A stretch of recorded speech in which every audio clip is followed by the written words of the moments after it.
Hi! 1 litre திக்கான பாலை வச்சு வீட்டிலேயே ரொம்ப சுலபமாக ஃப்ரெஷ்ஷாக ஹெல்த்தியான பன்னீரை நம்மளே செஞ்சிட முடியும். எப்படி செய்கிறதுன்னு இப்போ பார்க்கலாமா? அதுக்கு 1 லிட்டர் திக்கான பால் எடுத்திருக்கேன். இதை அடுப்பில் வச்சு கைவிடாமல் கலந்துக்கிட்டே இருக்கணும். ஒரு லெமன் ஜூஸ் எடுத்திருக்கேன். பால் பொங்கி வர ஸ்டேஜில் நம்ம என்ன செய்யணும்னா, இந்த லெமன் ஜூஸை விட்டு கலந்து விட்டுட்டே இருக்கணும். சிம்மில் தான் இருக்கணும் அடுப்பு. ஒரு நிமிஷத்தில் கரெக்டாக நமக்கு தண்ணி தனியாக பன்னீர் தனியாக பிரிஞ்சு வந்துடும். அவ்வளோதாங்க, நம்ம ஸ்டவ்வை ஆஃப் பண்ணிடலாம். ஒரு காட்டன் துணி இருந்துச்சுன்னா இதை மாதிரி வச்சு நம்ம பன்னீரை வடிகட்டி எடுத்துக்கலாம். பன்னீரை வடிகட்டினதுக்கப்புறமா நம்ம மேலே கொஞ்சமாக ஐஸ் தண்ணி அப்படி இல்லைனா நார்மல் தண்ணி ஊற்றி ஒரு 2 தடவை அலசி விட்டுக்கலாம். ஏன்னா நம்ம லெமன் புழிஞ்சு விட்டோம் இல்லையா, அந்த புளிப்புத்தன்மை இருக்கக்கூடாது அப்படிங்கிறதுக்காக தான் நம்ம மறுபடியும் ஐஸ் தண்ணி விட்டு இதை புழிஞ்சு எடுத்துக்கிறோம். பாருங்கள், கொஞ்சம் கூட தண்ணி இல்லாமல் இது மாதிரி புழிஞ்சு எடுத்தாச்சு.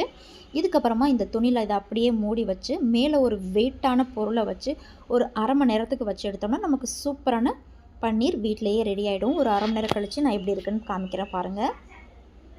தண்ணி எல்லாம் ட்ரை ஆகிடுச்சு. பாருங்கள், சூப்பரான பன்னீர் நமக்கு ரெடி ஆகிடுச்சு. இப்போ அழகாக இது குட்டி குட்டியாக க்யூப் பண்ணி எடுத்தோம்னா சூப்பரான ஹோம்மேட் பன்னீர் ரெடி. எவ்வளோ ரொம்ப சுலபமாக பண்ணியாச்சுல. ஒரு 3/4 மணி நேரம் வேலை தாங்க இது.